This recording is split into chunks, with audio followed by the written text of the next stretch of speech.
Nadie quería ese pedazo de tierra, ni siquiera sus propios hermanos. Se lo dieron como si fuera una burla, como si no valiera nada. Pero lo que nadie sabía es que debajo de ese monte olvidado había algo que iba a cambiarlo todo. Y cuando ella lo encontró, ya era demasiado tarde para arrepentirse. Si alguna vez sentiste que tu propia familia te dio lo peor, y aún así decidiste no rendirte, suscríbete ahora a Cuentos del Viejo Campo y activa la campana, porque esta historia no es sobre suerte, es sobre lo que pasa cuando la paciencia revela lo que otros despreciaron. Rosaura Montiel Salgado se acordó. Se acordó de esa frase el día en que firmó los papeles en la notaría del licenciado Rogelio Arbizu y recibió su parte de la herencia que el abuelo Fortino había juntado palmo a palmo durante 40 años de trabajo en la cañada de Oaxaca. 16 hectáreas de monte cerrado, en el fondo más alejado del rancho Las Ánimas Viejas, tierra pedregosa y abandonada desde hacía más de 20 años. Desde que una plaga arrasó 2 cosechas seguidas y el viejo cerró ese extremo del rancho con un candado oxidado y no volvió a pisarlo. Se acordó de la frase cuando escuchó la voz de su hermano mayor decir, con una sonrisa que no se tomó la molestia de disimular, «Buena suerte con el monte, hermana». Y se acordó una vez más cuando salió a la calle y el sol de mediodía le cayó en la cara y tuvo que cerrar los ojos un momento antes de poder caminar hacia el camión que la llevaría de regreso a la cañada. No lloró, eso que quede dicho desde el principio antes de cualquier otra cosa. Rosaura Montiel Salgado tenía 53 años. Había enterrado a su madre cuando apenas tenía 19 y todavía no sabía bien cómo se carga una pérdida de ese tamaño. Había criado a sus 2 hijos prácticamente sola después de que su marido se fue al norte buscando trabajo, y los años fueron pasando y las cartas se fueron espaciando hasta que dejaron de llegar. Había cuidado a su abuelo durante los últimos 8 años de su vida, los años más pesados, los del cuerpo que falla despacio y de la mente que se va adelgazando como el agua de un arroyo en temporada seca, hasta que queda nomás un hilito que tampoco dura. 8 años de medicinas y de caldos y de noches sin dormir y de manos que sostienen lo que ya no puede sostenerse solo. No era mujer de lágrimas fáciles ni de quejas pronunciadas en voz alta para que alguien las escuchara. Era mujer de manos callosas y de silencio largo, de esos silencios que no son vacío, sino acumulación, y sabía muy bien que el llanto verdadero, el que duele diferente, llegaba después, y llegaba solo, y llegaba en la oscuridad, sin testigos que lo malinterpretaran o que creyeran que lo podían remediar con palabras. Lo que sintió esa tarde mientras caminaba por la banqueta de la ciudad de Oaxaca hacia la parada del camión era algo más parecido a una piedra que a un dolor. No el dolor que escuece y que con el tiempo se alivia, sino algo más denso, algo que se instala en el centro del pecho como si siempre hubiera estado ahí, y uno apenas acabara de darse cuenta. Algo que no desaparece con los meses, sino que se vuelve parte del peso habitual del cuerpo, como un hueso de más que nadie ve desde afuera, pero que uno siente cada vez que respira hondo o se agacha a recoger algo del suelo. Esa piedra tenía el nombre de su hermano mayor. Se llamaba Leandro. El abuelo Fortino Montiel había muerto en febrero, un martes de viento frío que bajaba de la sierra en ráfagas cortas y sacudía los laureles del patio de la casa principal con un ruido que se parecía demasiado a algo que no se quería nombrar. Murió en su cama, con Rosaura sentada en la silla que había sido su silla durante 8 años, a su lado izquierdo, y con el crucifijo de madera oscura que colgaba sobre la cabecera como había colgado desde que ella podía recordar, mirando desde arriba con esa expresión que tienen los Cristos viejos, tallados por manos que ya no existen. Murió como había vivido, callado, sin pedir permiso, sin hacer escándalo, sin avisarle a nadie de manera especial que ya era hora. Tenía 81 años y un cuerpo que se había ido doblando lentamente en los 3 años anteriores, como doblan los árboles cuando la tormenta no es de una noche, sino de una temporada entera, cediendo sin romperse, inclinándose cada vez más hasta que un día sencillamente ya no se vuelven a levantar, y uno entiende que eso también es una forma de dignidad.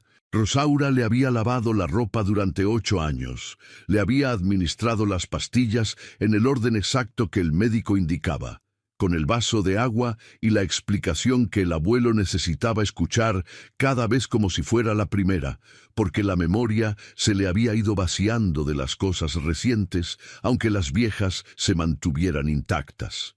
Le había hecho el caldo de pollo con epazote los viernes, porque era lo único que le entraba bien en el estómago en los últimos meses sin que lo revolviera. Le había leído el periódico en voz alta cada mañana, las noticias que el abuelo ya no podía seguir del todo, pero que le gustaba escuchar porque la voz de Rosaura era conocida y lo que conocemos nos ancla cuando el mundo empieza a flotar. Le había cortado las uñas con cuidado de no lastimarlo, porque la piel se le había vuelto fina como papel de China. Le había dado la mano en las noches malas, las noches en que la confusión lo despertaba asustado sin saber en qué año vivía, ni quién era la mujer sentada junto a su cama. Y Rosaura le decía: «Soy yo, abuelo, soy Rosaura, estoy aquí».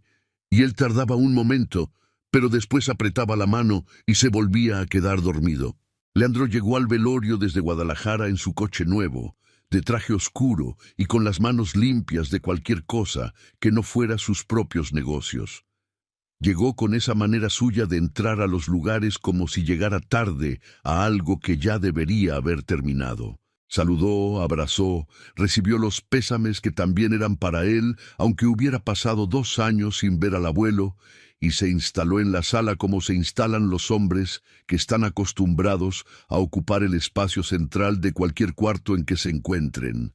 Mateo llegó del pueblo de al lado con su silencio de siempre y su manera de estar presente sin ocupar lugar, como si hubiera aprendido desde pequeño que su papel en cualquier reunión familiar era el de no estorbar. Ninguno de los dos había venido a ver al abuelo en los 2 años anteriores a su muerte. Leandro, porque tenía negocios que no podían esperar, decía. Mateo, porque el trabajo en el campo no le daba, decía, aunque la distancia entre su pueblo y el rancho Las Ánimas Viejas era de menos de 2 horas por carretera. Rosaura no les reclamó nada en el velorio, ni en el entierro, ni en los días que siguieron. No era su costumbre reclamar lo que no podía cambiar. Y además, hacía mucho tiempo que sabía, con la claridad fría de quien ha tenido años para pensarlo, que Leandro hacía siempre lo que le convenía y que Mateo dejaba que Leandro decidiera y después miraba hacia otro lado. Lo que no supo, sino hasta 3 semanas después del entierro, fue lo que don Hilario Quintana le dijo una tarde en que vino a buscarla al rancho. En el velorio, Leandro había tomado el mando de las cosas con esa naturalidad suya de quien asume que el mando le corresponde por derecho de nacimiento.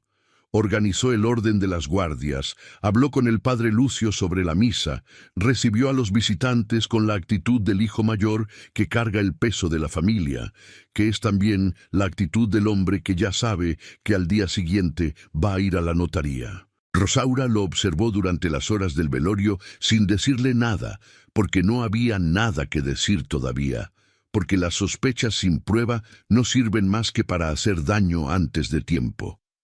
Había aprendido eso también de los años largos, que hay momentos que piden esperar, aunque esperarlos cueste, y que actuar antes de tener certeza es un lujo que la gente que no tiene margen de error no puede permitirse. Se quedó en su silla junto al ataúd y dejó que Leandro organizara lo que Leandro quisiera organizar. Ya habría momento para lo demás. Don Hilario Quintana tenía 70 años y había sido el vecino más cercano del rancho Las Ánimas Viejas durante 4 décadas completas. Conocía a Fortino Montiel desde antes de que ninguno de sus nietos viniera al mundo, desde los tiempos en que ambos eran hombres jóvenes que estaban construyendo algo en la cañada con lo poco que tenían. Era un hombre de pocas palabras y muchas observaciones, de los que escuchan más de lo que hablan, y que cuando finalmente abren la boca, dicen exactamente lo necesario, sin adorno y sin rodeo, como si hubieran estado afilando la frase durante días antes de pronunciarla. Había ido al velorio del abuelo Fortino, había tomado su café parado junto al ataúd, había mirado durante un buen rato la cara del viejo con la expresión de quien se está despidiendo de algo que duró más de lo que uno esperaba y que aún así termina demasiado pronto.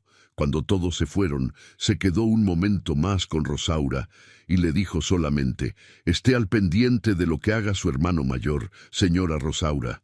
Su abuelo no era tonto y usted tampoco. No se deje convencer de que lo que le toque no vale, aunque todo el mundo le diga que sí». En ese momento Rosaura no entendió del todo el peso de esas palabras. Las guardó donde se guardan las advertencias que todavía no tienen forma concreta, en el lugar donde esperan hasta que la realidad les da el contorno que necesitan para ser útiles. El rancho Las Ánimas Viejas era lo que quedaba de lo que había sido, en su mejor momento, poco más de 100 hectáreas de tierra productiva en la cañada de Oaxaca. El abuelo Fortino lo había ido adquiriendo a pedazos a lo largo de 40 años, parcela por parcela, con el dinero de las cosechas de maíz y de chile negro, y de lo que le dejaban los árboles frutales que sembró en el primer terreno que compró a los 30 años, cuando llegó a la cañada sin más que un costal con la ropa que traía puesta, una mula que le prestó un cuñado y la decisión de no volver a trabajar la tierra de otro para el resto de su vida. Para cuando sus hijos eran jóvenes y sus nietos empezaban a nacer, el rancho ya tenía ganado, ya tenía jornaleros, ya tenía una casa grande de adobe rojo con corredores de ladrillo y una pila de agua en el centro del patio que no se secaba ni en los agostos más duros, cuando el arroyo del fondo quedaba con apenas un hilo y los cerros se ponían amarillos como si se hubieran cansado de ser verdes. Luego vinieron los años difíciles, que siempre llegan aunque uno no los invite. La reforma agraria se llevó una parte de las tierras que habían quedado sin escritura formal, porque en los tiempos en que las compró no se usaban tanto los papeles. Los años de temporal malo arrasaron una cosecha de maíz y dejaron una deuda que tardó 3 años en pagarse. Y luego vino la plaga de los 90, que entró al rancho por el extremo más alejado, por el fondo de las 16 hectáreas de monte, y se instaló en los cultivos con una persistencia que no había remedio conocido que la detuviera. 2 cosechas seguidas perdidas sin que hubiera manera de recuperarse entre una y otra. El abuelo cerró ese terreno, echó el candado en la portezuela de madera, que era la única entrada al camino del fondo, y dijo que ya habría tiempo de volver a él cuando la tierra se recuperara sola, que la tierra siempre se recupera si uno le da tiempo suficiente y no la fuerza cuando todavía no está lista. El tiempo pasó. Primero no hubo dinero para la inversión que habría necesitado. Luego, la edad no le alcanzaba para emprender algo de ese tamaño. Y finalmente, la enfermedad fue quitándole la claridad necesaria para tomar decisiones grandes, y el fondo quedó encerrado, cerrado con su candado oxidado, 21 años dormido bajo el monte que fue creciendo sin que nadie lo frenara. Pero Rosaura sabía cosas de ese fondo que sus hermanos no sabían. Lo sabía porque era la que había caminado esas tierras de niña junto al abuelo, antes de la plaga, en los años en que todavía eran tierra viva, y el abuelo la llevaba consigo los domingos, cuando recorría el rancho de punta a punta. Sabía dónde crecían los sabinos más viejos, los de tronco tan grueso que entre 2 personas no alcanzaban a abrazarlo, y que el abuelo no dejaba tocar porque decía que los árboles de ese tamaño ya no le pertenecen a nadie, que son del tiempo. Sabía dónde la tierra cambiaba de color y de textura, volviéndose más oscura y más compacta, aunque no hubiera llovido en días, con una humedad que venía de abajo, de algún lugar que no se veía, pero que se sentía cuando uno hincaba la rodilla y apoyaba la palma del suelo. Sabía dónde el abuelo solía detenerse y mirar hacia la tierra sin decir nada, con esa expresión suya de cuando pensaba algo que todavía no estaba listo para compartir con nadie, porque todavía no estaba seguro de qué hacer con ello. Y sabía lo que le había dicho una sola vez, una tarde de domingo, cuando ella tendría unos 12 años y caminaban juntos por el extremo más lejano del fondo, en el punto donde los helechos crecían en manchones oscuros y densos e inesperados, más altos que los de cualquier otro rincón del rancho, en una tierra que por todo lo demás no debería tener tanta humedad. Donde crece ese helecho así, Rosaura, la tierra guarda algo debajo. Yo lo sé, pero no tuve tiempo de averiguar bien qué es, y ahora ya no tengo el dinero que necesitaría para comprobarlo. Pero tú sí vas a tener tiempo, si algún día esto llega a ser tuyo. No lo abandones sin buscar primero. Ella lo había guardado en el lugar donde se guardan las cosas que no se entienden del todo en el momento en que se dicen, adentro, sin etiqueta, sin fecha, en ese depósito interior donde las palabras que importan esperan sin apuro hasta que la vida les da el contexto que necesitan para volverse útiles. En la notaría del licenciado Arvizu, mientras escuchaba a Leandro explicar con voz segura y los modales aprendidos de la gente de ciudad cómo habían sido determinados los valores de cada porción del rancho, mientras veía el mapa con las líneas a lápiz que ahora tenían tinta notarial y firma y sello oficial, mientras Mateo firmaba los folios que le indicaban sin leerlos y desviaba la mirada cada vez que Rosaura intentaba encontrar la suya. Esa frase del abuelo regresó con una claridad que no había esperado sentir en ese momento y en ese lugar. Donde crece ese helecho así, la tierra guarda algo. Rosaura firmó su parte del convenio, recogió la copia que le correspondía. Salió al sol de mediodía. Leandro la siguió hasta la puerta con esa sonrisa que no era de hermano mayor, sino de hombre que acaba de obtener lo que fue a buscar. Buena suerte con el monte, hermana. El hijo menor no dijo nada. Miró el piso de la banqueta. Ella caminó hacia la calle sin contestar. Los primeros meses en el rancho del fondo fueron exactamente lo que la sonrisa de Leandro había predicho. Soledad, estructura podrida, cerros de maleza que en 21 años habían vuelto a tomarse palmo a palmo todo lo que el abuelo había desmontado con tanto trabajo y con tanto tiempo. La casita de herramientas del extremo norte había perdido el techo completamente y 2 de sus 4 paredes, y lo que quedaba en pie lo sostenían apenas los hábitos de la piedra de estar junta. La cerca de piedra gris que delimitaba el terreno había cedido en 4 puntos distintos, abierta como boca de animal viejo. El camino de entrada estaba borrado bajo una hierba alta y espesa, que llegaba al pecho y que en algunos tramos se mezclaba con la maleza de los bordes de manera que ya no había diferencia entre el camino y el monte. Las únicas señales concretas de que alguna vez hubo trabajo humano en ese lugar eran los restos de un bordo de piedra, a medio caer, que el monte estaba terminando de devorar, y los tocones viejos de los árboles que habían sido derribados hacía tantos años que ya los cubría una capa verde de musgo y hierba nueva. Rosaura llegó en marzo con sus 2 hijos, que vinieron los primeros 3 fines de semana y le ayudaron con el desmonte inicial, los más pesados, los de la maleza más alta y más enredada. Vinieron porque ella les pidió ayuda, y ellos no eran hijos de no ayudar, pero Rosaura sabía, sin necesidad de decírselo a sí misma en palabras, que eso no iba a durar. Tenían sus propias vidas en la ciudad, sus propios trabajos y sus propios hijos, y la distancia y el tiempo haría lo que siempre hace: redistribuir las lealtades hacia lo inmediato y lo cercano. No les recriminó nada cuando los fines de semana empezaron a espaciarse. Había aprendido desde muy joven que hay batallas que uno pelea solo, no porque nadie quiera ayudar, sino porque la naturaleza de la batalla así lo requiere, y que reconocer eso a tiempo ahorra mucho sufrimiento inútil.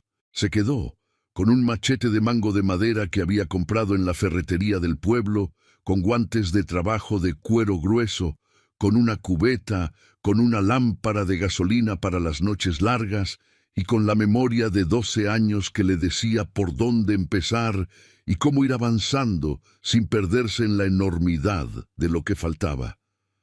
No tenía dinero para contratar peones de manera sostenida. No tenía maquinaria. Tenía tiempo, que era lo que su hermano Leandro no esperaba que tuviera, y tenía manos que ya sabían trabajar, y tenía algo que ninguno de sus hermanos había acumulado en 4 décadas. Había caminado ese suelo con el hombre que lo conocía mejor que nadie en el mundo. Empezó por el camino de entrada, que tardó 4 días en despejar por completo.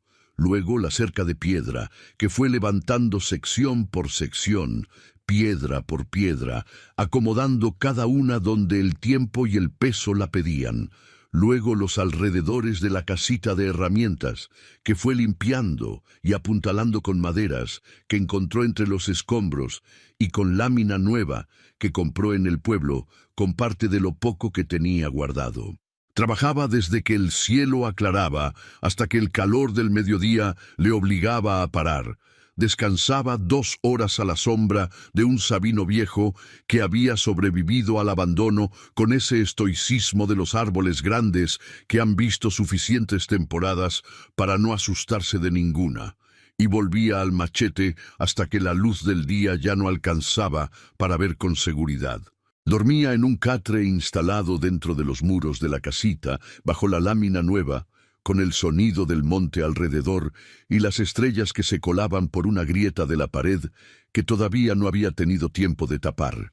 Doña Remedios Chávez, que vivía en el pueblo más cercano al rancho y que había sido amiga cercana de la abuela Montiel antes de que ella muriera, pasó a verla una tarde de abril con un itacate de tamales de rajas y una expresión de quien lleva varios días con una pregunta adentro y ya no sabe dónde más meterla. Se sentaron en unas piedras planas que Rosaura había acomodado como lugar de descanso cerca de la portezuela. El sol bajaba detrás de la sierra y pintaba el cielo de ese naranja oscuro y cargado de la cañada que parece siempre a punto de incendiarse. Dicen en el pueblo que lo que le tocó no sirve para nada, dijo doña Remedios, con la honestidad directa de las mujeres mayores que ya cumplieron suficientes años para saber que los rodeos gastan tiempo que ya no sobra, que la dejaron con el peor pedazo a propósito, que su hermano Leandro ya tenía todo arreglado con el notario antes de que muriera don Fortino. Ya sé lo que dicen, respondió Rosaura sin inflexión, como quien confirma algo que no le sorprende. ¿Y usted qué dice?, preguntó doña Remedios. Rosaura miró el monte que todavía faltaba despejar, la masa verde oscura que el sol de la tarde encendía por los bordes. Dijo, que todavía no sé lo que hay aquí adentro, pero pienso averiguarlo. Doña Remedios asintió con esa manera suya de asentir, que no era acuerdo, sino reconocimiento, la manera en que uno asiente cuando ve en alguien algo que esperaba encontrar. No preguntó más. Cuando se fue, dejó los tamales sobre una piedra plana y prometió volver. Rosaura los comió sola, mirando el filo del monte donde el sol ya se había metido, y pensó en el abuelo y en los helechos del fondo y en lo que la tierra guarda para quien tiene paciencia de buscarlos sin apuro. Anselmo Paredes apareció un jueves de abril, caminando por el camino viejo que bordeaba el cauce seco del arroyo, con un morral colgado al hombro y la naturalidad de quien va a un lugar donde sabe que puede llegar sin haber pedido permiso. Era vecino del terreno colindante al norte, hombre de campo de 58 años, viudo desde hacía una década, que había conocido al abuelo Fortino en los tiempos de la expansión del rancho y que le había ayudado con trabajos menores, en más de una ocasión, sin que ninguno de los dos llevara cuenta de cuándo había que corresponder. Llegó hasta donde Rosaura estaba trabajando y se paró a unos metros. «¿Le ayudo en algo?», preguntó, sin preludio ni explicación de por qué había venido. Rosaura lo miró un momento. Luego señaló la maleza que quedaba al costado norte. «Por ahí empiezo mañana», dijo. Anselmo colgó el morral en lo que quedaba de un poste de la cerca vieja. Sacó su propio machete del morral y se puso a trabajar sin más palabras. Así empezó. Anselmo volvió varios jueves, luego algunos sábados, luego con más regularidad, sin que nadie se lo pidiera expresamente y sin que hubiera entre ellos ningún acuerdo verbal que obligara a nada.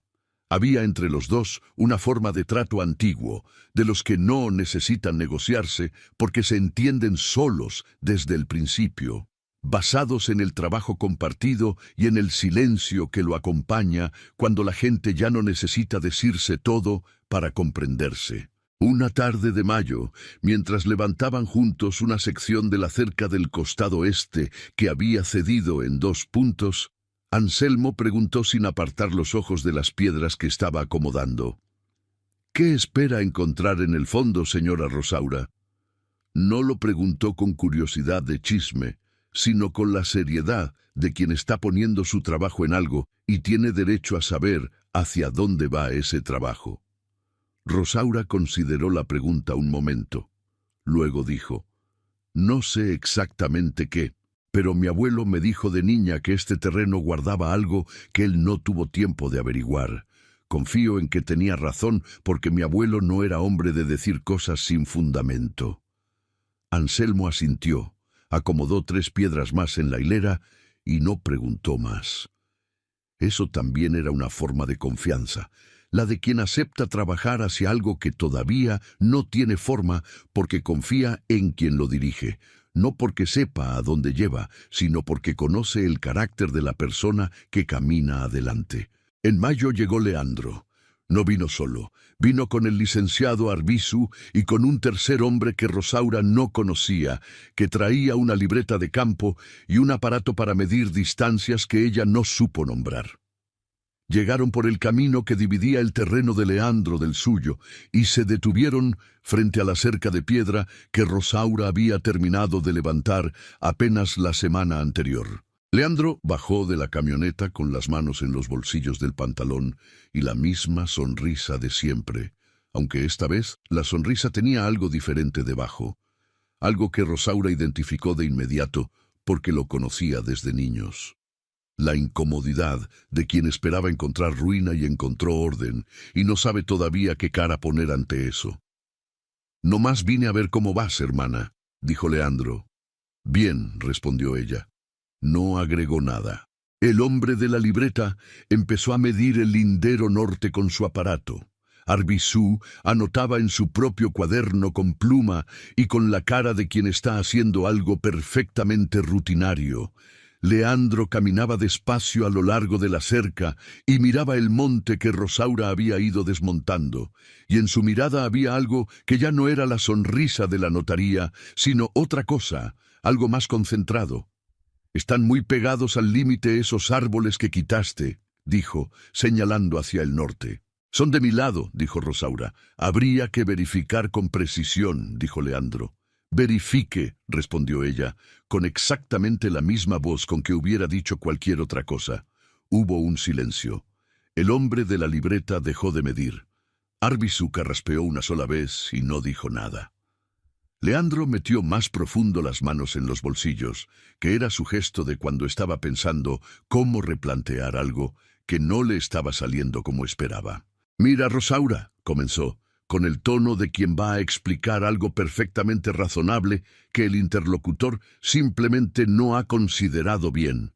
«Si esto se te está poniendo difícil, si necesitas dinero para algo urgente, yo te puedo dar un precio justo por tu parte. Puedo hablar con Mateo también. Esto no es terreno para una sola persona, menos para una mujer sola. El monte no da y la tierra está muy gastada». Rosaura lo miró un momento largo. Luego dijo: «No, ¿no qué? No vendo. Y no necesito que me expliques lo que es o no es mi tierra». Leandro abrió la boca, la cerró, la abrió de nuevo. «Rosaura, pues nomás te estoy diciendo que...». «No», repitió ella, con exactamente la misma calma de la primera vez. Se dio la vuelta y siguió trabajando. Los 3 hombres se quedaron parados un momento. Luego se fueron por donde habían venido. Rosaura no los vio partir. Escuchó el motor de la camioneta alejarse por el camino de tierra, hasta que el sonido desapareció y quedó nomás el viento y las chachalacas. Esa noche Con la lámpara encendida en el catre, sacó el plano de su terreno de la bolsa del mandil y lo extendió sobre la lámina del catre.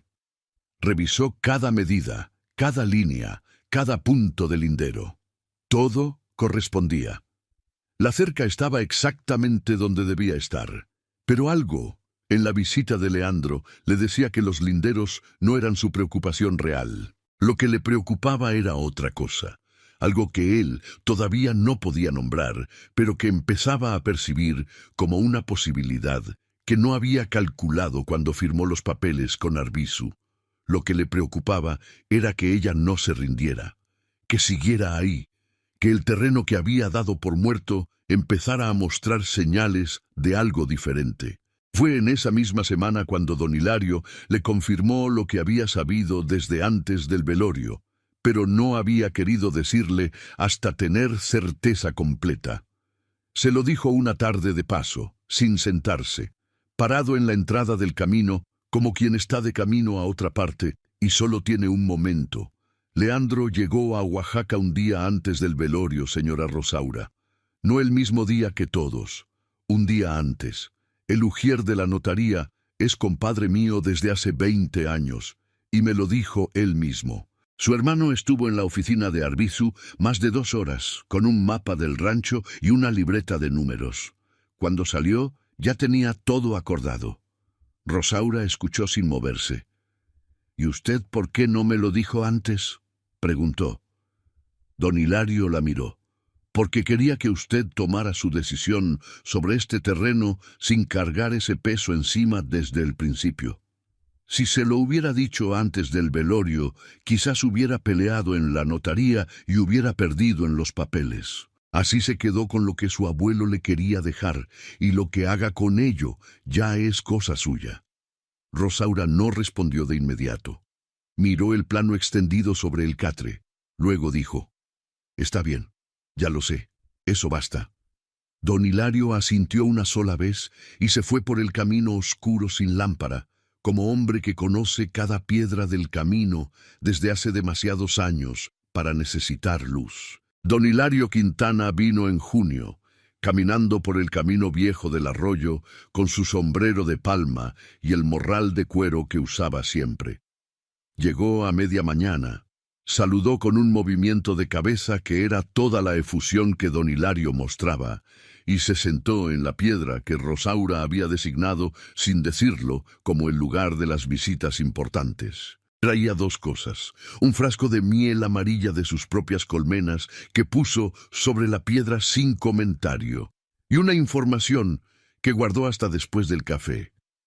Su hermano Leandro estuvo preguntando en el pueblo, dijo cuando los 2 vasos estuvieron vacíos, preguntando el historial de este fondo, a quién había pertenecido antes de su abuelo, qué se había cultivado aquí en los buenos tiempos, si había alguna disputa de límites sin resolver en los registros del municipio o del ejido.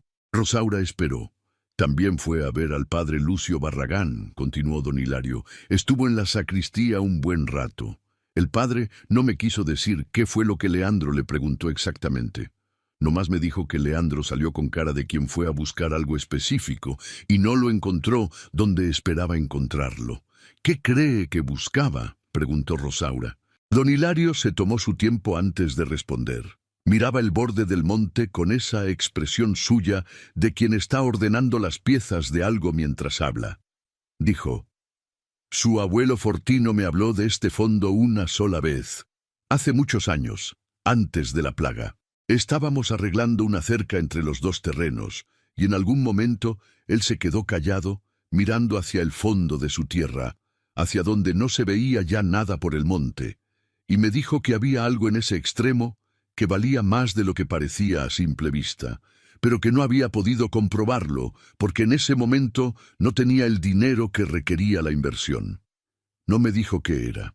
Se quedó callado y cambiamos de tema. Pero yo lo guardé porque cuando Fortino decía algo así, no era porque estuviera hablando de la nada». «¿Y cree que Leandro escuchó algo parecido de algún lado?», preguntó Rosaura. «Creo que alguien le dijo algo», respondió don Hilario. «No sé quién, Pero creo que su hermano está empezando a entender que se equivocó al dejarle este terreno a usted y que eso lo está poniendo impaciente de una manera que va a ir en aumento conforme pasen los meses y usted siga sin rendirse. Se quedaron en silencio. El viento movía la hierba alta que quedaba en el extremo que Rosaura todavía no había alcanzado a despejar. En algún árbol del monte, una chachalaca gritó 3 veces con ese escándalo suyo y luego se calló, como si hubiera dicho lo que tenía que decir. Don Hilario se levantó para irse. En la entrada del camino, sin voltearse del todo, dijo en voz baja, pero con una claridad que no necesitaba volumen: «Siga desmontando, señora Rosaura. Lo que su abuelo dejó aquí no se va a ir a ningún lado. Pero su hermano sí se va a poner más desesperado conforme pasen los meses y usted no se canse».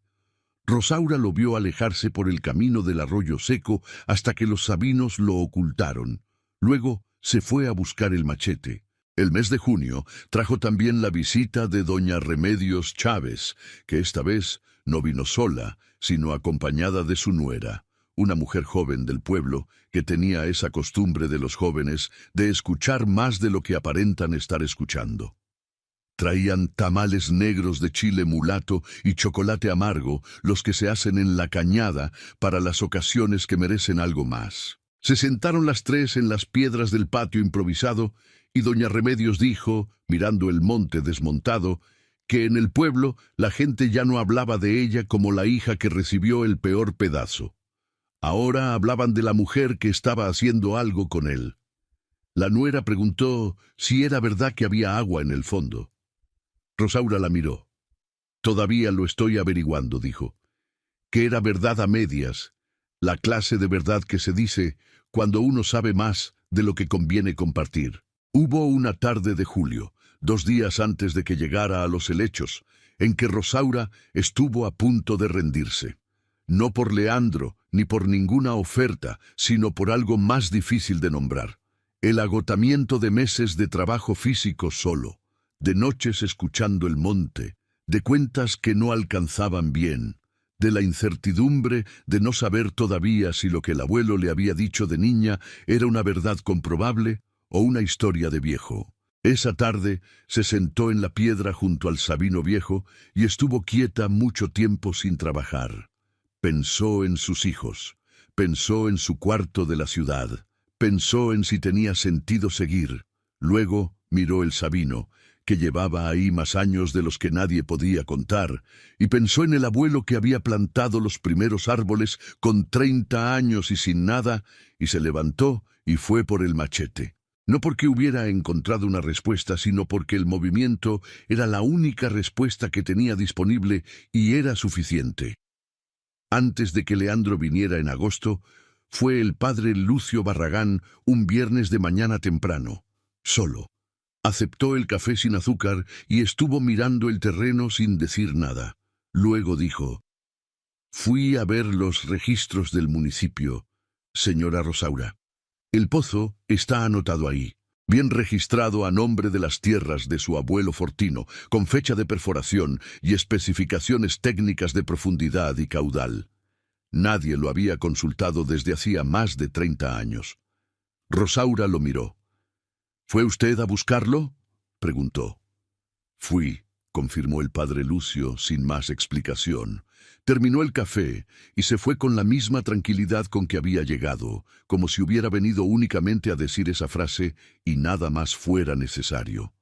En julio, Rosaura llegó a los helechos. Los había estado buscando sin decírselo a nadie, orientándose por la memoria de aquella tarde de domingo de su infancia, avanzando metro a metro hacia el extremo noreste del terreno cada vez que terminaba de despejar una sección.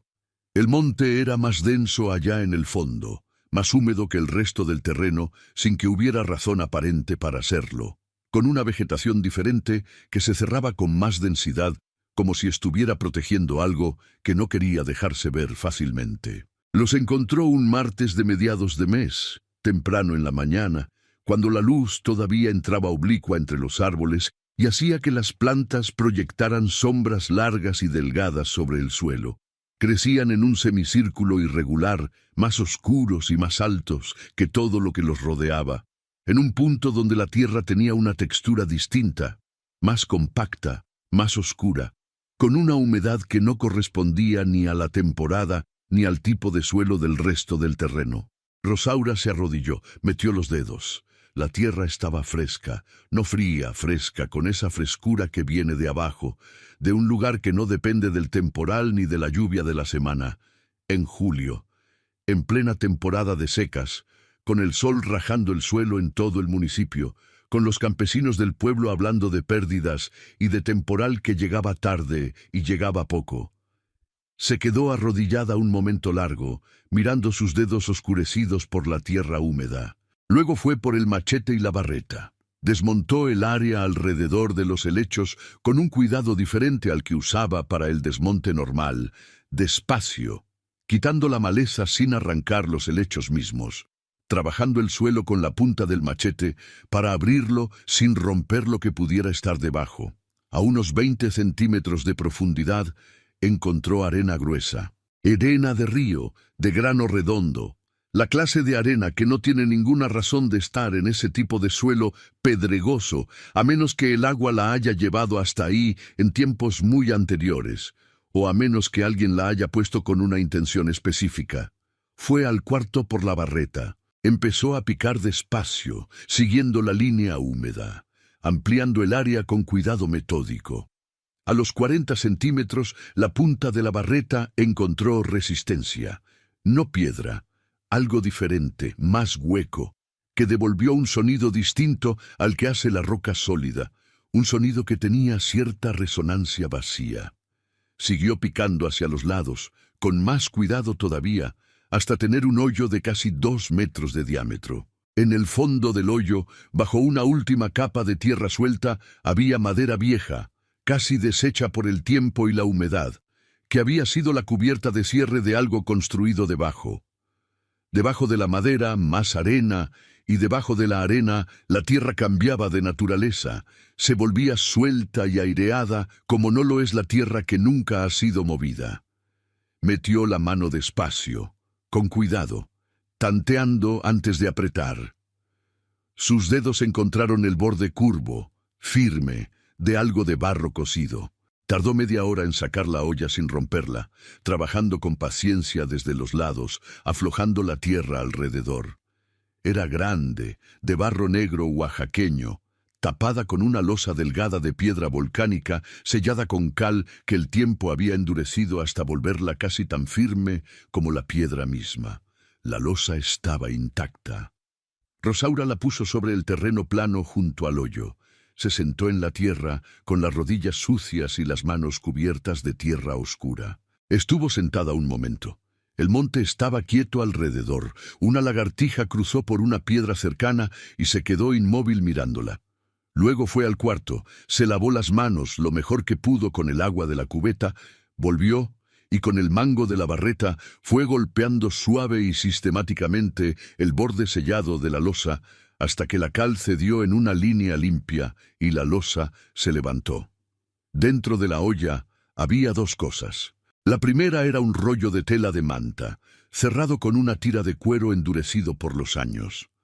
Al desenvolverlo con cuidado, aparecieron 2 documentos viejos, escritos en papel grueso, que el tiempo había amarillado pero no roto. Eran escrituras, documentos de concesión de un pozo artesiano, con la firma de Fortino Montiel Salgado, y sellos que al principio Rosaura no reconoció, pero que leyendo despacio, renglón por renglón, resultaron ser los registros oficiales de un pozo perforado hacía más de 40 años en ese mismo punto del terreno, en los años de expansión del rancho, cuando todavía había capital y había planes grandes. Un pozo que, según los documentos, había producido agua limpia, potable, abundante, de buena calidad para uso agrícola y doméstico. Un pozo que había sido clausurado y cubierto cuando llegaron los años malos de la plaga y no había dinero para el mantenimiento y no había certeza sobre el futuro. La segunda cosa era una carta. 3 páginas completas escritas con la letra grande y levemente torcida del abuelo Fortino, la letra de quien aprendió a escribir ya de adulto y sin maestro, copiando palabras de un almanaque viejo que había conseguido en el mercado. Rosaura la leyó de pie, con la tarde empezando a caer alrededor de ella y el monte quieto, como si también estuviera leyendo. La carta no tenía fecha marcada. Decía, entre otras cosas, lo siguiente: si encontraste esto es porque tuviste paciencia y no te dejaste convencer de que esta tierra no valía nada. Eso ya me dice que eres tú quien tenía que encontrarlo. El pozo sigue ahí. Nomás está tapado y cubierto como lo dejé yo. Cuando lo abras, va a dar agua como siempre dio, limpia y fría, que no falla ni en las secas más duras. En esta región, el agua vale más que cualquier terreno sembrado, Rosaura. Y tú lo sabes porque caminaste aquí conmigo de niña y lo viste con tus propios ojos. Tus hermanos no saben esto porque nunca quisieron caminar el rancho conmigo. Tú sí. Cuida esto. No lo vendas aunque te ofrezcan lo que te ofrezcan. No dejes que nadie te lo quite con palabras bonitas ni con papeles. Es tuyo desde antes de que firmáramos nada. Está registrado a nombre de este rancho. Estaba firmado. Tu abuelo Fortino. Rosaura dobló la carta con cuidado. La guardó en la bolsa del mandil que llevaba amarrado a la cintura. Se quedó de pie junto al hoyo un momento largo sin moverse, con las manos colgando a los lados y el peso de las 3 páginas en la bolsa del mandil, que de repente sentía más pesadas que todo lo que había cargado en los meses anteriores. Pensó en la última vez que el abuelo había estado en ese terreno, décadas atrás, y en lo que significaba que hubiera venido solo hasta el fondo más alejado, con una olla de barro y unos documentos y una carta escrita con esa letra que costaba trabajo hacer. Pensó en cuánto tiempo llevaba la olla enterrada ahí, esperando. Pensó en todos los que habían pasado por encima de ese suelo sin saber lo que guardaba. Los jornaleros de antes, los pájaros, el monte que lo fue cubriendo año tras año, la plaga que lo arrasó por fuera sin llegar a lo que estaba más abajo. Y pensó en sí misma, en los 8 años al lado del abuelo, en las noches que le había dado la mano cuando no sabía en qué año estaba, y entendió que tal vez el abuelo no había hablado de los helechos por casualidad aquella tarde de su infancia, que tal vez había calculado con esa sabiduría práctica de los hombres que construyen cosas desde cero exactamente quién iba a tener la paciencia de buscarlo y quién no. Miró el hoyo en la tierra, miró los helechos que crecían en su semicírculo tranquilo alrededor, como si hubieran estado señalando ese punto todos esos años, sin que nadie tuviera ojos para leer lo que decían. Miró el cielo que empezaba a ponerse del naranja profundo y cargado de nube baja, que solo existe en la cañada de Oaxaca en julio, cuando el sol se mete detrás de la sierra. Pensó en Leandro y su mapa marcado a lápiz, preparado antes del velorio, antes de que el abuelo estuviera enterrado. Pensó en Mateo y sus ojos que no encontraban los suyos en la notaría. Pensó en los 8 años que había pasado a un lado del abuelo, mientras sus hermanos tenían vidas en otra parte. Pensó en buena suerte con el monte, hermana. No sintió triunfo. El triunfo es una emoción ruidosa y lo que ella sintió era silencioso y denso como la tierra que acababa de abrir. Sintió lo que siente uno cuando una deuda muy larga finalmente empieza a saldarse. No alegría, sino equilibrio. El peso del pecho que se acomoda diferente, que por fin respira desde un lugar que estuvo bloqueado demasiado tiempo. Luego fue al cuarto por la barreta y empezó a ampliar el hoyo. Tardó 3 días en llegar al nivel del agua.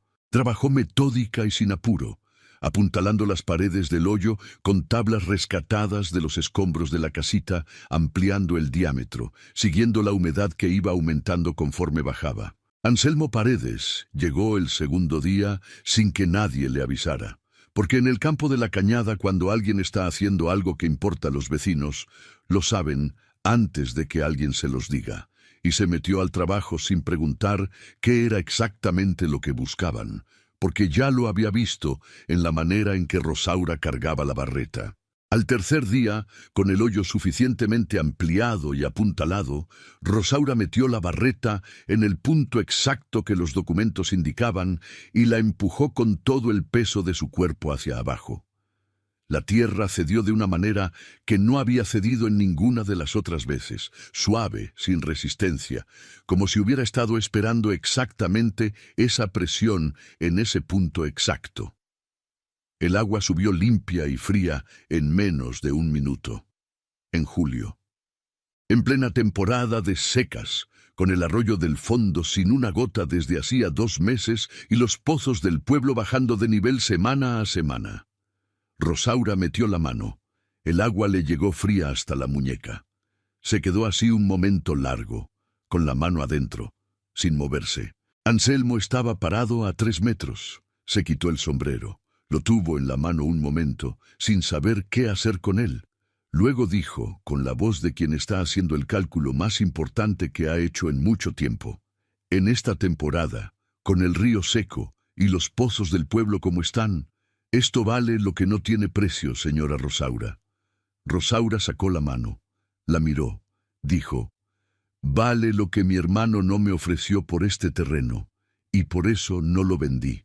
El agua estaba quieta y clara y fría en el fondo del pozo que su abuelo había sellado 40 años atrás y ella había encontrado porque no se rindió.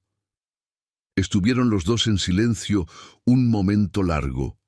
No era el silencio incómodo de quien no sabe qué decir, sino el silencio de los momentos en que lo que acaba de pasar todavía está asentándose y las palabras llegarían tarde de cualquier forma. Anselmo se volvió a poner el sombrero. Luego dijo con una voz que tenía más peso que las anteriores: hay que avisar al comisariado ejidal antes de que su hermano se entere por otro lado y llegue con alguien. El agua en temporada de secas en esta zona es un asunto de todos, señora Rosaura. Mejor que la noticia la lleve usted primero y en sus propios términos. Rosaura lo miró. Tenía razón, y lo sabía. La diferencia entre llegar primero y llegar segundo, en ese tipo de asuntos, era la diferencia entre quien cuenta la historia y quien la recibe contada por otro. Asintió. Mañana bajo al pueblo, dijo. Anselmo asintió también.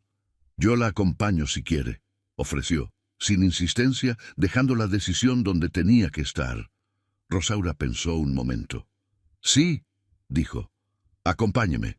La mañana siguiente, Rosaura y Anselmo bajaron al pueblo. Llegaron a la presidencia municipal, cuando el comisariado ejidal, don Serafín Molina, estaba terminando de revisar unos papeles que nunca parecían terminarse. Era un hombre de 60 años, de los que han ocupado el mismo cargo tanto tiempo, que ya no se distingue bien entre el cargo y la persona. Con una manera de escuchar que consistía en mirar al interlocutor sin parpadear demasiado, mientras juntaba las yemas de los dedos sobre el escritorio. Rosaura le explicó lo que había encontrado, le mostró copia de los documentos del pozo, le describió la calidad del agua y el caudal que había observado en los 3 días de apertura. Don Serafín escuchó todo sin interrumpir. Cuando ella terminó, estuvo callado un momento. Luego dijo: ¿y su hermano sabe? Rosaura dijo: se va a enterar pronto. Don Serafín asintió con la lentitud de los hombres que piensan antes de asentir. Dijo: entonces hay que movernos nosotros primero. El agua subterránea en esta zona es recurso de toda la comunidad, señora Montiel. Hay manera de hacer un acuerdo que le sirva a usted y le sirva al pueblo.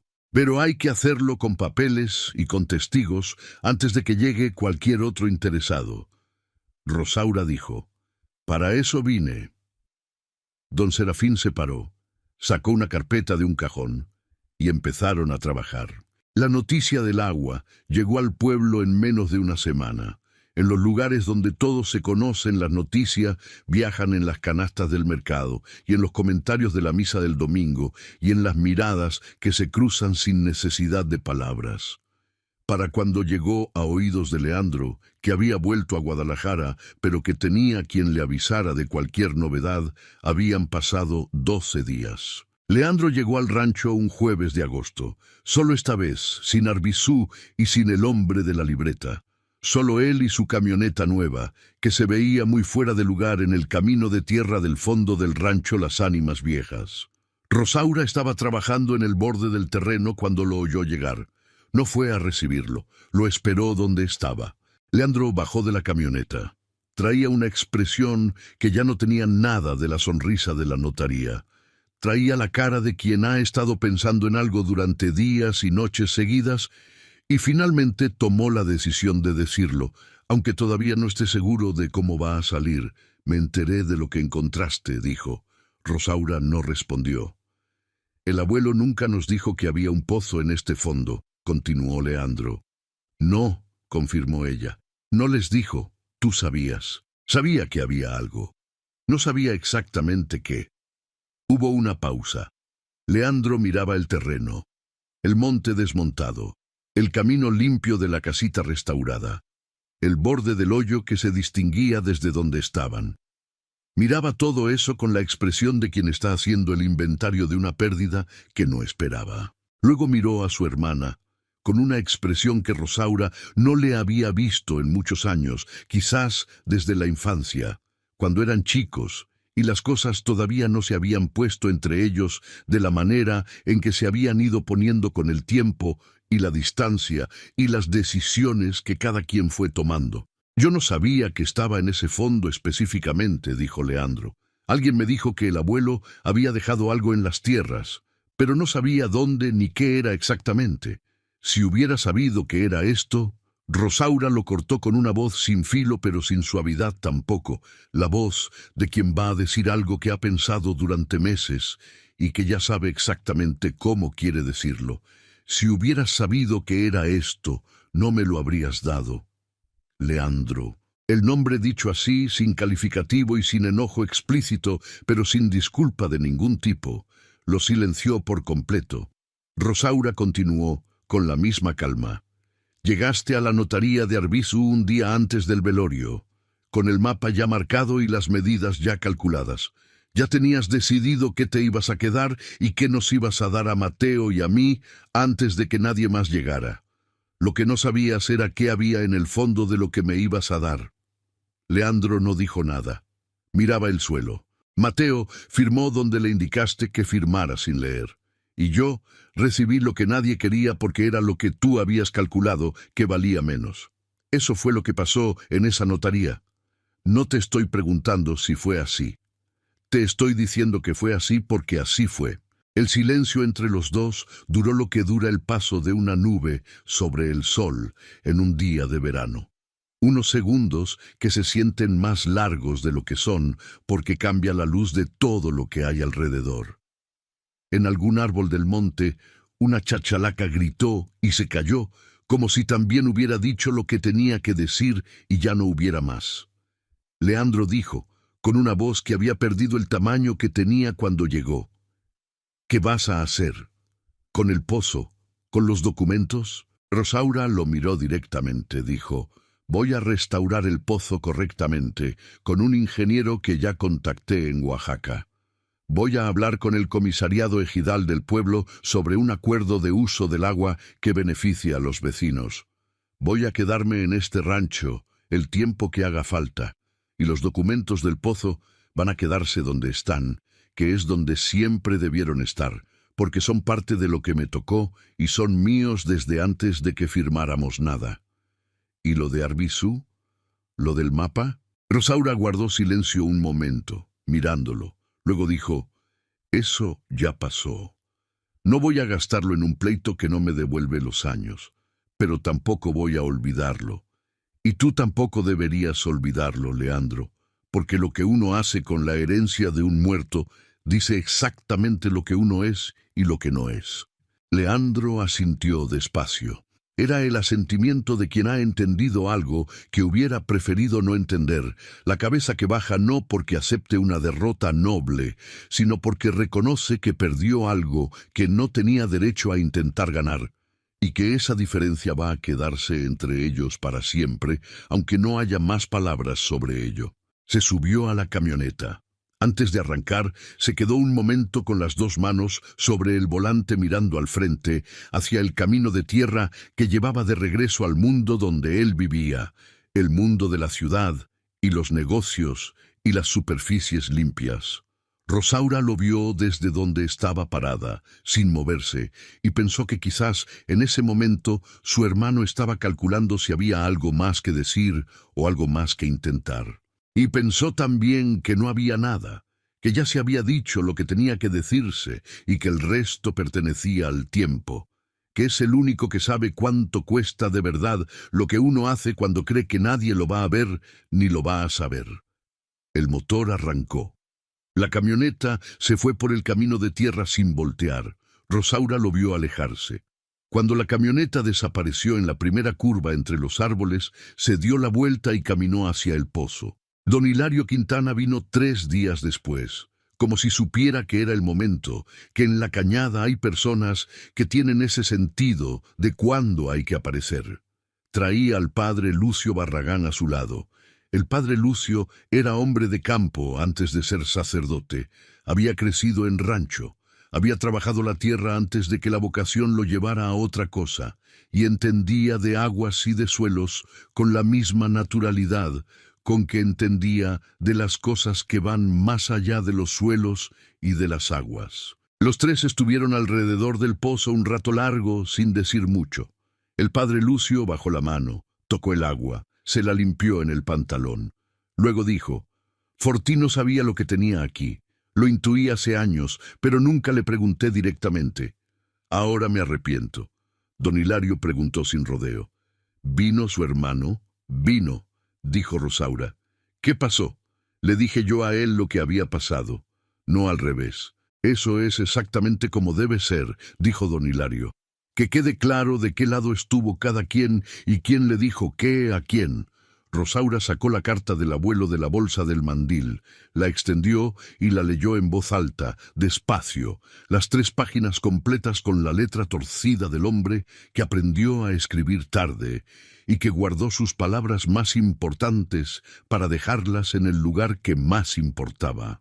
Cuando terminó, el padre Lucio se persignó sobre el agua del pozo, no como ritual, sino como costumbre, como se hace con las cosas que pesan de verdad.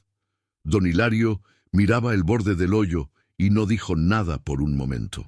Después dijo, dirigiendo las palabras al aire, de la manera en que decía las cosas que más valían: «Su abuelo no enterró eso ahí por descuido ni por olvido. Lo enterró donde lo dejó porque sabía a quién se lo estaba dejando, y resultó que tenía razón. Eso no se arregla retroactivamente, señora Rosaura. Lo que ya fue no se puede deshacer». El agua del pozo estaba quieta y clara. Mateo vino en septiembre, sin avisar, solo, como siempre. Se paró en la entrada del terreno y estuvo mirando desde afuera un rato largo. El camino limpio, la cerca levantada, la casita restaurada, el monte que Rosaura había ido convirtiendo en tierra trabajable metro a metro durante meses. Luego caminó hasta donde ella estaba, junto al pozo, revisando la bomba manual que Anselmo le había ayudado a instalar. Se paró al borde, miró el agua. Luego la miró a ella. «Yo no sabía lo del pozo», dijo. «Lo del arreglo de Leandro con Arbizu antes del velorio me lo dijo alguien del pueblo apenas hace unas semanas. Para cuando me di cuenta de lo que estaba pasando en la notaría, ya estábamos firmando». Rosaura lo miró. Dejó pasar el silencio. «Debí haber dicho algo», continuó Mateo, «antes de firmar». «Lo sé». «Sí», dijo Rosaura, «debiste». No lo dijo con dureza. Lo dijo como se dice una verdad que no necesita adorno porque ya todos saben que es verdad. Hubo otro silencio. El agua del pozo no se movía. Mateo dijo: «¿Hay algo en lo que pueda ayudar?» Rosaura lo miró un momento más. Luego señaló la pila de piedras que había sacado del terreno durante semanas de desmonte, apiladas junto al costado sur, esperando ser levantadas como barda. «Puedes empezar por ahí», dijo. Mateo se quitó el saco, lo dobló con cuidado sobre una piedra que hacía las veces de mesa y empezó a cargar piedras. No era perdón. El perdón es otra cosa y llega de otra manera y en otro tiempo. Era algo diferente y más difícil, Algo que el abuelo Fortino hubiera llamado la cuenta larga, la que no se salda en una tarde ni con un gesto, sino en tiempo real, en presencia sostenida, en trabajo compartido, en las cosas pequeñas que se hacen sin que nadie las pida porque son lo que hay que hacer. Rosaura no era mujer de borrón y cuenta nueva, era mujer de memoria larga y de trato justo, y en su manera de entender el mundo esas dos cosas no se contradecían. En septiembre, semanas después de que Mateo empezara a venir los sábados a levantar la barda del costado sur, llegó también el ingeniero de Oaxaca, que Rosaura había contactado para revisar el pozo. Era un hombre joven, de esos que traen el aparato de medir en una mochila y que hablan de mantos freáticos y de caudales con la misma naturalidad con que otros hablan del clima. Pasó 2 horas haciendo pruebas, sacando muestras del agua en frasquitos de plástico que etiquetó con cuidado, midiendo la profundidad con una sonda. Al final, se sentó en la piedra de las visitas y revisó sus notas y dijo: «El agua es de buena calidad, potable, sin tratamiento para uso doméstico, apta para riego por goteo en cultivos de hortalizas y hierbas aromáticas. El caudal es estable, no depende del temporal superficial, sino de un manto profundo que no tiene variación estacional significativa. Este pozo puede dar agua todo el año, señora». Rosaura escuchó. Luego preguntó: «¿Cuánto tiempo lleva funcionando este manto?». El ingeniero calculó. Dijo: «Con la profundidad que tiene y el tipo de roca que encontré, este manto lleva activo varios siglos. No es agua de lluvia reciente, es agua que lleva mucho tiempo ahí abajo». Rosaura pensó en el abuelo y en los helechos, y en la frase que había guardado 40 años: «La tierra no miente», había dicho él, y tampoco olvidaba lo que le habían confiado. En octubre llegó la primera lluvia de la temporada tardía. Cayó una tarde, de golpe, sin aviso, como caen las lluvias en la cañada de Oaxaca cuando finalmente se deciden, con todo el peso del cielo y en el menor tiempo posible, sin pedir permiso a nadie. Rosaura estaba en el cuarto cuando empezó y escuchó el agua en la lámina nueva del techo y se quedó sentada en el catre sin moverse, escuchando ese sonido que para la gente de campo no es solo lluvia, sino promesa de que algo continúa, de que la tierra va a seguir siendo tierra por una temporada más. Luego salió, se mojó. El agua le cayó en el pelo y en la ropa y en las manos, que había ido calloseando durante meses de trabajo que nadie en la ciudad de Guadalajara iba a ver ni entender. Y no le importó. Se quedó parada en el centro del rancho del fondo, el rancho que nadie había querido, el rancho con el que su hermano la había despedido dando por hecho que había ganado, y dejó que la lluvia le cayera encima sin moverse. La tierra del fondo olía de la manera que solo huele la tierra seca cuando recibe agua después de mucho tiempo sin recibirla, con una intensidad que no tiene nombre preciso en ningún idioma, pero que cualquier persona que haya vivido en el campo reconoce de inmediato como algo muy parecido a la gratitud, como si la tierra también supiera lo que es esperar, y supiera también lo que es recibir lo que necesita después de la espera. Leandro no volvió en persona ese otoño. Mandó un recado a través de un primo en noviembre, con palabras que no eran disculpa, pero que tampoco tenían la arrogancia de antes, palabras escritas con la voz de un hombre que ha entendido algo que no buscaba entender y que todavía no sabe bien cómo cargarlo. Rosaura leyó el recado y lo guardó junto a la carta del abuelo, en el mismo lugar donde guardaba las cosas que no necesitaban respuesta inmediata, pero que tampoco debían perderse porque el tiempo les daría su uso. El licenciado Arbizu perdió varios clientes del pueblo en los meses siguientes, no porque Rosaura hubiera dicho nada en su contra públicamente, porque no era su estilo ni tenía interés en ese tipo de batalla, sino porque en los pueblos chicos, donde todos se conocen, las historias llegan solas a donde tienen que llegar, y cuando Rosaura Montiel Salgado empezó a ser conocida en la cañada como la mujer que sacó agua potable del monte que nadie quería, la historia del mapa marcado antes del velorio encontró los oídos correctos sin que nadie tuviera que señalarla. Don Hilario vino para el Día de Muertos, como había venido siempre en vida del abuelo y como siguió viniendo después. Traía su miel y una vela gruesa de cera amarilla, la misma clase de vela que le había visto traer todos los años desde que ella podía recordar. El altar que Rosaura había preparado en el corredor de la casita restaurada era sencillo y era honesto. Una fotografía del abuelo Fortino que había encontrado en un cajón de la casa principal, donde nadie la había tocado en años. Las escrituras del pozo enmarcadas en cartón grueso. Un vaso de vidrio con agua sacada esa mañana del pozo. Cempasúchil que doña Remedios había traído del mercado del pueblo. Naranja intenso, que era el color que el abuelo hubiera elegido si hubiera tenido que elegir un color para algo importante. El copal ardiendo en una olla de barro pequeña, el humo subiendo derecho en el aire quieto de esa noche. Don Hilario puso la vela junto a la fotografía. Miró el vaso con agua del pozo un momento largo. Luego miró a Rosaura con la expresión de quien va a decir algo que lleva meses sabiendo que hay que decir en voz alta, aunque no lo necesite para creerlo. Dijo: «Su abuelo no enterró esos documentos ahí por casualidad ni por olvido. Los puso donde los puso porque sabía a quién se los estaba dejando. Calculó exactamente quién iba a tener la paciencia de buscarlos y quién no. Y resultó que no se equivocó». Rosaura miró la fotografía del abuelo Fortino. Lo mostraba de pie, junto a un árbol viejo, con el sombrero puesto y esa expresión seria que tenía siempre que le tomaban foto, como si sonreír para las cámaras le pareciera algo que no se hacía sin razón.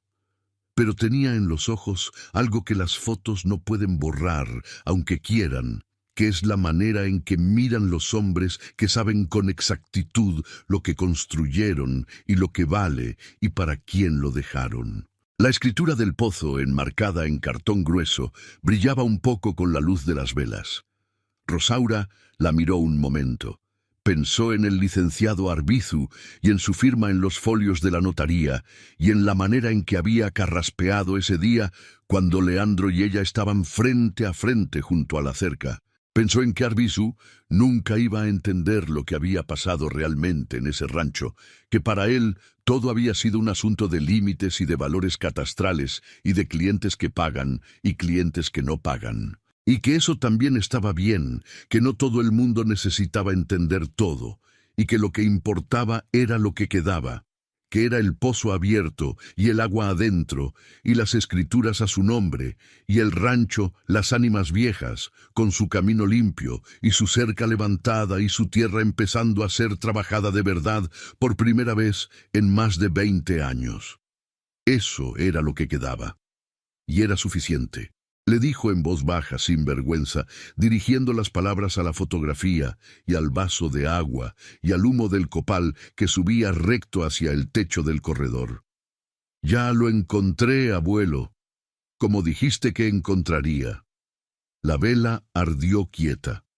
Afuera la noche de la cañada estaba llena del sonido de los grillos y de ese olor a copal y a flor de muerto que en Oaxaca acompaña a los que regresan a visitar a quienes los recuerdan con suficiente fuerza para que el regreso valga el viaje. El rancho Las Ánimas Viejas seguía en pie.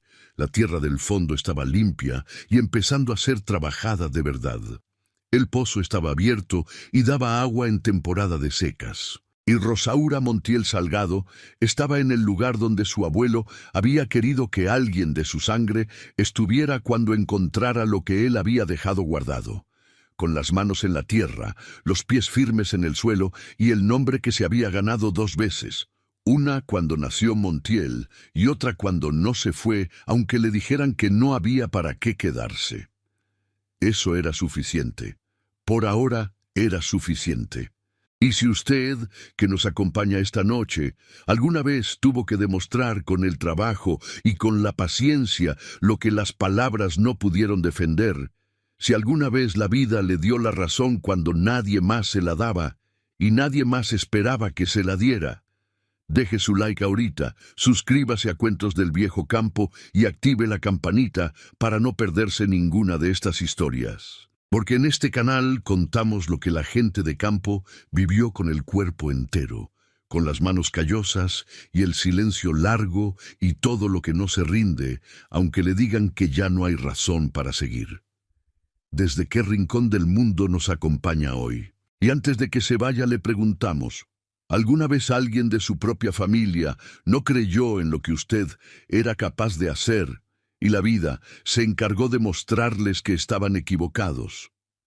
Cuéntenos en los comentarios. Lo que usted comparte aquí también vale.